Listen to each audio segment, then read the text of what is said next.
večer. I dnes přivítáme na plovárně jednu z hvězd Karlovarského filmového festivalu. Herce, scenáristu a člena legendárních Monty Python. Budete ho znát také z posledních Bondovek, kde hraje roli doktora Q. Naším hostem je pan John Clees. Mr. Clees, excuse me if I'm wrong, but is it true that you almost never go to film festivals? This is the first film festival I've ever been to. Is the first one? Except, I have to be honest, they have a film festival in Santa Barbara. It's called the Santa Barbara International Film Festival, and it is very famous in Santa Barbara. Yeah. And last year, they asked me if I would present an award to Peter Jackson, Lord of the Rings. Mm-hmm.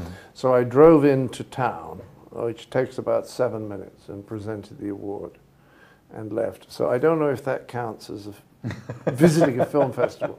If it does, this is my second. Well, anyway, we're honored to have you and here. So you should be, to get someone so amazingly brilliant and talented and important as myself. Yep. You're very lucky. Yeah.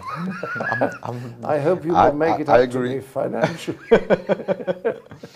You hold a law degree from Cambridge. Yes, technically, yeah. yes. Well, but it was, at Cambridge, you study law as an undergraduate.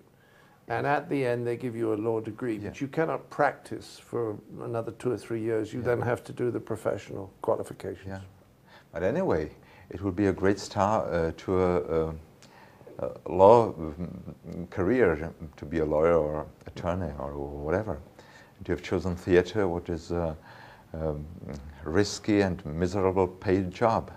Well, that's true, you see, but when I was young, everybody thought that what people like me from the lower middle class should try to achieve is a really safe job, like going into public relations in British Steel. Well, of course, 20 years later, British Steel hardly existed. Yeah. So all the jobs that people used to think were really safe and reliable, and if their children did, join those companies, oh, great, they're set for life. They all collapsed.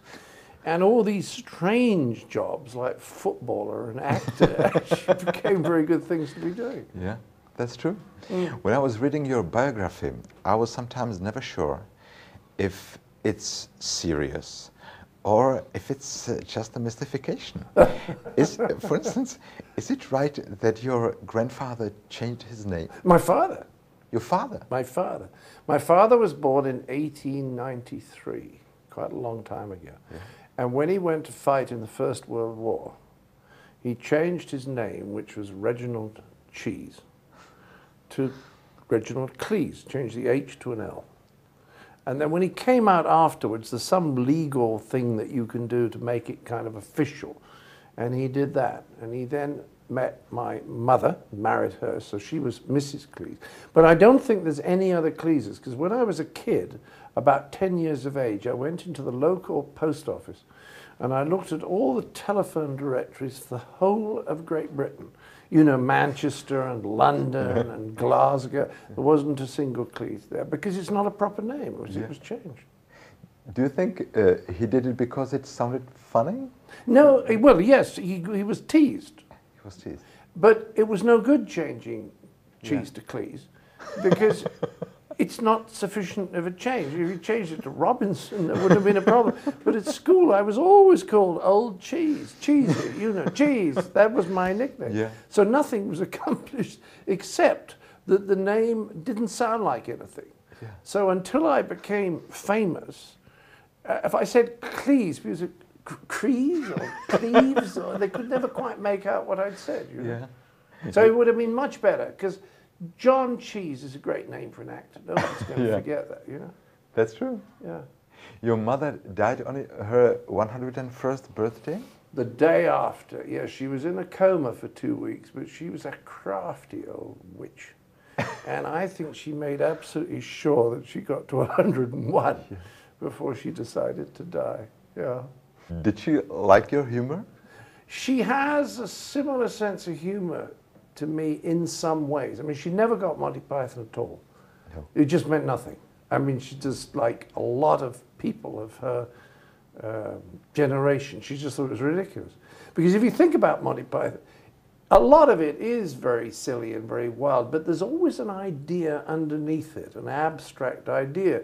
And if you automatically get the idea, which a lot of people do, then it is silly, but it makes some sense. If you don't get the abstract idea that's underneath it, it's just ridiculous. And that was always the case for her. But she had a great black sense of humor. And that was how we were really able to communicate, because we didn't communicate very well in most other areas. But I was able to use this towards the end of her life because she was depressed a lot, most of the time. And she would talk about it almost every time that we telephoned. If I telephoned her, I would say, how are you? I say, I'm fine. How are you? Well, she'd say, I'm a little bit down this week. Now, she'd been a little bit down this week for 70 years, you know, but that was the way she always put it. And one day she was rather depressed, and I was feeling frustrated because what could I do? I wanted her not to be depressed, but I didn't.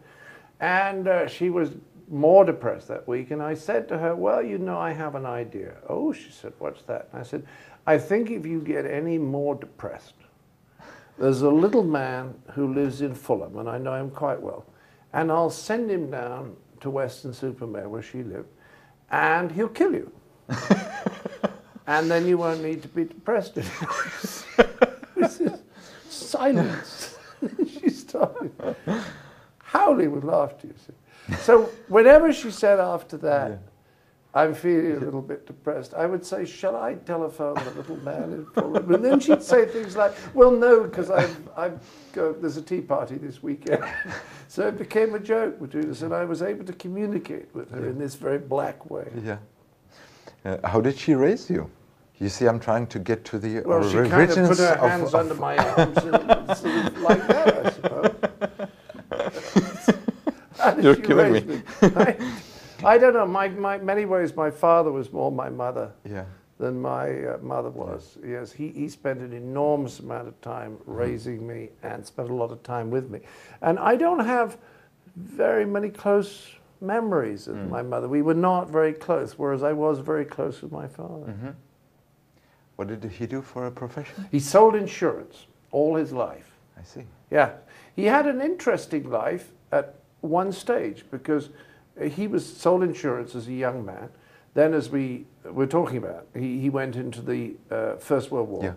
And he fought from 1915 to 1918 in the trenches. And I mean, it's amazing when you look back. He told me a lot of stories when I was a kid. But when I look back on it now, it's such an amazing thing to have done. Then, when he got out of the army, he linked up with some rather smarter people than he'd known before because he was a good-looking man. He wasn't particularly well educated, but he spoke entirely correct English, and he was very witty. Different type of humor from my mother's. He was much more witty than she was, and he didn't have the black sense of humor. And because he was with these very smart people, they said, well, you're a young man, Reg, you must go off and see the British Empire. And he said, how do I do that? They said, oh, we'll make a few phone calls. So he went off and he worked in Bombay and Calcutta and Hong Kong, and then on the mainland of China in what used to be called Canton. I don't know what it's called again this week. You know. But anyway, he sold insurance. That was all marine insurance. And then he came back because he had malaria and he couldn't get rid of it. And he settled in the West Country near Bristol and went on selling insurance. And he did that until he retired, which was about 1955. That's a kind of acting, selling insurance. Yes, but the funny thing was, I know what you're saying, but he was very successful because everyone trusted him. And he was a very decent and trustworthy fellow. He never tried to put anything over on anyone when he was selling to them. So he got a wonderful reputation with the solicitors, the lawyers, and the bank managers. And if they were with someone who wanted insurance, they would say, oh, I've got the man, you should talk to old Reg Clees, because people trusted him and knew he was good at his job.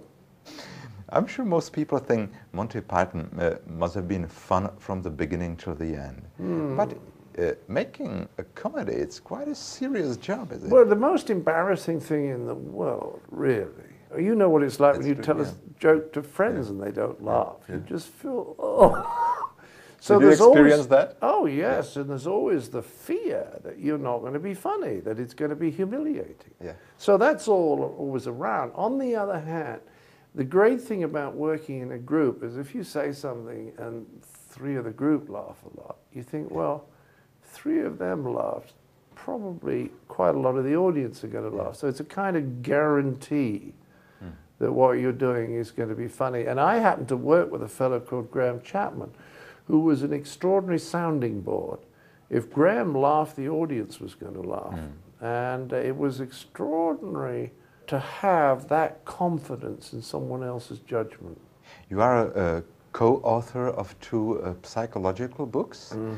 I guess those are pretty serious. Yes, they are, although I like to think they're done with quite a lot of humor. We found a wonderful American cartoonist called Bud Handelsman who put cartoons throughout the book, and there are a lot of little jokes in the book. It was in the form of a dialogue between myself and this guy, Robin Skinner, who was one of Britain's, I think, best known, very respected psychiatrists.